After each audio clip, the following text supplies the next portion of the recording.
Greetings, my name is Susan, a 36-year-old woman who shared her life with her husband for 7 years. Initially, things were great between them, but a negative shift occurred when Dylan, her husband, received a promotion. Susan observed a change in his demeanor, becoming cocky and arrogant, and noticed him distancing himself from her. Concerned, she confided in her trusted mother-in-law, expressing her confusion about Dylan's behavior. Despite attempting to communicate with Dylan multiple times, Susan found him dismissive, always insisting that everything was fine. When she suggested seeking couples counseling for a more structured approach, he reacted with anger. Perplexed by this unfamiliar behavior in her husband, Susan's mother-in-law suggested that perhaps her affectionate attitude and idealized view of Dylan blinded her to the truth. As the months passed with ongoing issues following Dylan's promotion, Susan stumbled upon alarming news when she found his phone unattended. Cleaning the bedroom, she noticed a text from someone named Pizza Hut, prompting her curiosity. Opening the message, she discovered a series of distressing texts and inappropriate pictures, revealing that Dylan was cheating on her. Overwhelmed by the shocking revelation, Susan hastily locked the phone as she heard Dylan approaching. When Dylan entered, inquiring about his socks, Susan, attempting to hide her distress, mentioned tidying up the room. Dylan noticed her troubled expression, questioning why she looked as if she had seen a monster. At that moment, Susan realized that the person standing before her was no longer the sweet Dylan she knew, but an unrecognizable beast, shattering her world and breaking her heart in a matter of seconds. At that moment, I lacked the strength to address what I had just witnessed. I mumbled something about experiencing period cramps, and he left for the night. Alone, I sobbed into my pillow while my unfaithful husband slept peacefully beside me. Despite the overwhelming sadness, anger consumed me. How could he betray our relationship after everything? Holding on to this anger, I decided to confront him by exposing his infidelity to no one other than his mother. Early the next morning, I accessed his phone and collected all the evidence I needed before Dylan woke up. It turned out that his mistress's name was Rebecca. I sent all the information to my phone, placed his device back where I found it, and patiently awaited Gloria's arrival. Gloria arrived shortly after Dylan left for work. When I showed her the distressing evidence, she mirrored my look of horror and disgust. After a moment of shock, she voiced her concern, stating that something needed to be done as Dylan had lost control. Feeling deeply hurt, I confided in Gloria, acknowledging my pain. She reassured me that we would get through this together and decided to call Dylan on loudspeaker. During the call, she confronted him about the evidence, expressing disbelief and warning him of the consequences if it turned out to be true. In the ensuing silence, confirmation echoed. Dylan was indeed cheating, and it seemed to have been going on for a while. Gloria instructed him to return home immediately for a face-to-face discussion. Waiting for Dylan to return felt like an eternity. When he finally arrived, he brought along a surprise. Rebecca. Confused and distraught, I demanded an explanation, referring to her as a wench. To my shock, Dylan declared his love for Rebecca, apologizing for the revelation, but expressing his newfound happiness with her. I now find myself in a position higher than most aspects of my past life. I am compelled to uplift myself. To put it delicately, you resemble the earlier version of a gaming console, while the reader is akin to the PS5. Dylan, do you comprehend the gravity of your actions? Are you aware of the turmoil you have subjected Susan to? How could you audaciously involve yourself with a married man? Do you possess no sense of shame? Well, Mother, I firmly believe that he and I are soulmates. He professes love for me, and reciprocally, I am in love with him. We plan to embark on a journey to build a family together. Oh, you assume you can change this man? Newsflash, dear, a cheetah remains a cheetah. Based on his recent revelations, he will perpetually seek the next bigger, better, and newer thing. You're not unique, sweetheart. Heed my advice and exit now before the situation worsens. I see that you are young with your whole life ahead. Don't be tethered to a man of such ill repute. Susan, I understand your pain, but it's not my fault that you've let yourself go. As a man, I have needs, and Rebecca fulfills them all. I want a divorce. My heart couldn't endure any more shattering. In my stunned state, I could barely respond. The situation was becoming increasingly dreadful. Amidst the shouting between Gloria and Dylan, I received a text from our family lawyer. It informed me that my great-uncle had passed away, leaving me an inheritance. However, due to family disputes, the processing would take longer than expected. The message concluded with a plea to call for further clarification.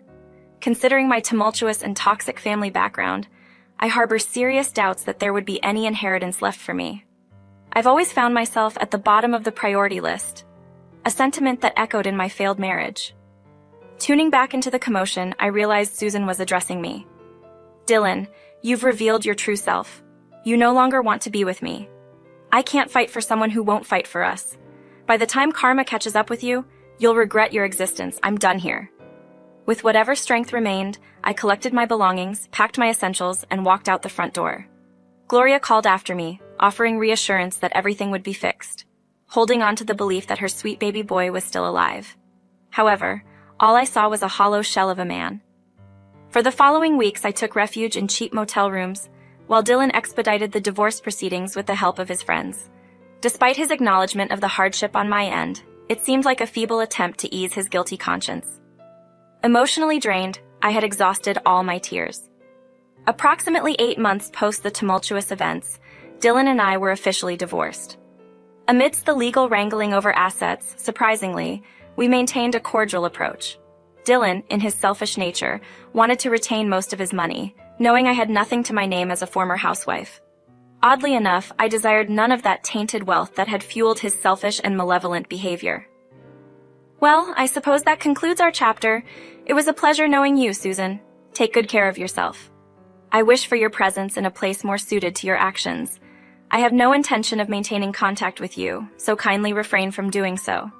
Have the day you believe you deserve. After our tumultuous separation, I walked away, still bearing the weight of pain and disillusionment.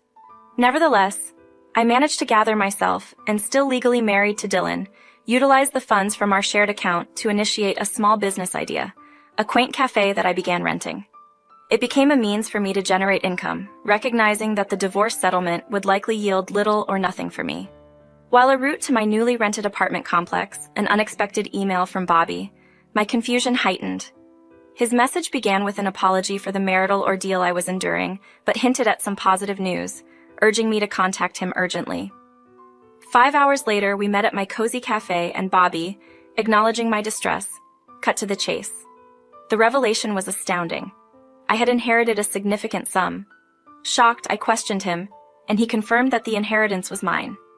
Apologizing for the prolonged process, Bobby explained that my great-uncle Arthur had bequeathed the majority of his wealth to me.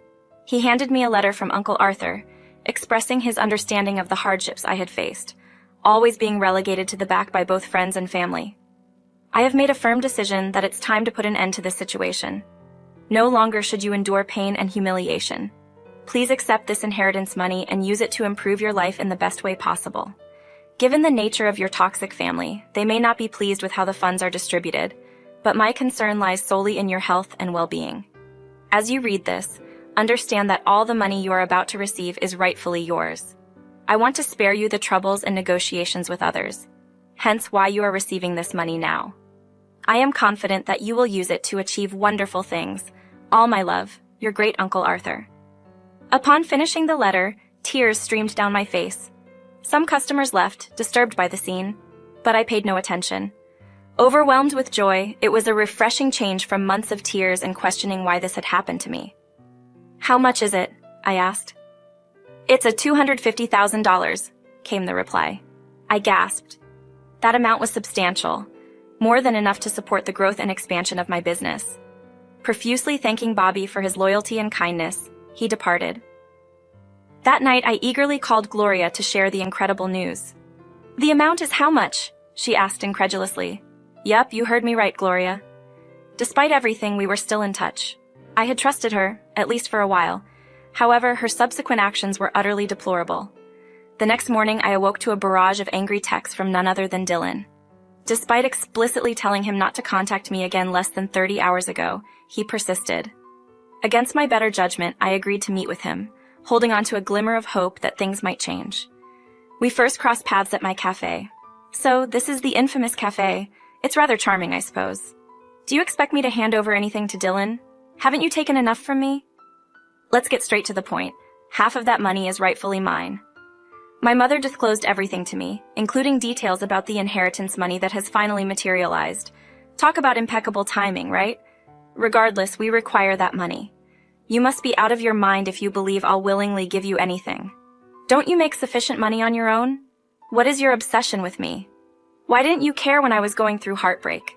You didn't even flinch. What's the deal? You knew I was falling apart and you were the one responsible for the turmoil. You witnessed my suffering. What more do you want from me? When will you be satisfied? Perhaps when you see me in a coffin. Enough. I don't have time for this. Just give me the money and I'll be on my way. What makes you think you're entitled to this money? Are you mentally unstable? The inheritance situation unfolded while we were still married, so technically that money is rightfully mine. I paused, feeling embarrassed. I wasn't aware of such technicalities. Can something like that be true? So, give me my money. If there's any chance of me giving you money, we'll require a lawyer present. I've heard your demands. Now go home. I'll contact you in the morning. Dylan begrudgingly left, angry because he could no longer control me. If we were still married, I would have given him my kidney if he asked. But now I can't even bear to look him in the eye without feeling repulsed. The next morning, I called Bobby and the lawyers assisting with our divorce. I explained the situation, and everyone unanimously agreed that Dylan's actions were illogical and unjust. The inheritance money was finalized after the divorce papers were signed, meaning any money coming my way is rightfully mine. This aligned with my initial thoughts, but Dylan had attempted to gaslight me into believing otherwise. Frustrated, I drove to the house, determined to confront the situation head-on. For 7 years, I used to call home, persistently knocking on the door until someone finally answered. At that moment, a tense exchange ensued. "Move! I'm not here for you. I'm here for your evil fiancé." The bewildered response came. "What is the meaning of this? Don't you dare come into my house and cause a ruckus?" "Oh, you mean our house, the house that we built together. You have a lot of nerve treating me this way, as if I wasn't good to you. I genuinely believed that you should get your head checked because there are some screws loose. Where is your mother?" Like clockwork, Gloria emerged from the kitchen asking, "Now what's all this noise I'm hearing?" "Gloria, how could you do this to me?" "What do you mean? You told your trifling son about the inheritance money. What for?" "Don't speak to me about my son that way. I told him because, well, I believe that perhaps we could partake in some of that money. I should have known where Dylan got his cheating habit from.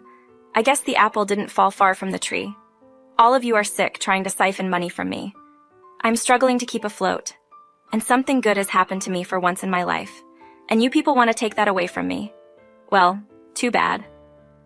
I went on to explain to the bumbling folks that the money I got was entirely mine, and because the divorce papers were signed, there was no way for any of these people to get their hands on my money. Of course, Dylan didn't like this news at all, and proceeded to go on a rampage, yelling, cursing, and even breaking things. I saw his true colors, and the situation escalated when Dylan got into his car and drove off. I thought we were done arguing, but when I arrived at my cafe, I found my store vandalized. Broken windows and damaged furniture littered the scene. Immediately, I recognized the culprit behind the vandalism, and promptly dialed the perpetrator, Dylan. Expressing my disbelief, I accused him of vandalizing my shop, emphasizing the necessity of his actions due to his failure to provide the owed money.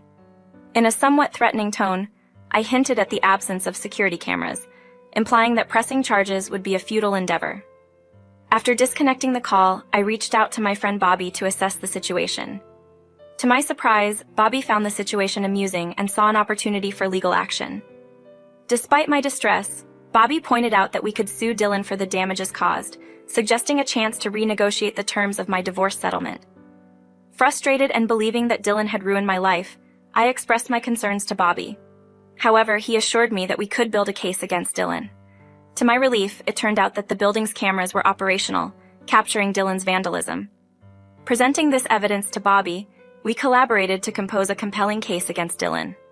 Fortunately, our case was well received, especially considering the tumultuous history of our relationship and the evidence of verbal and emotional abuse. The judge ruled in my favor, awarding me $32,000 in damages.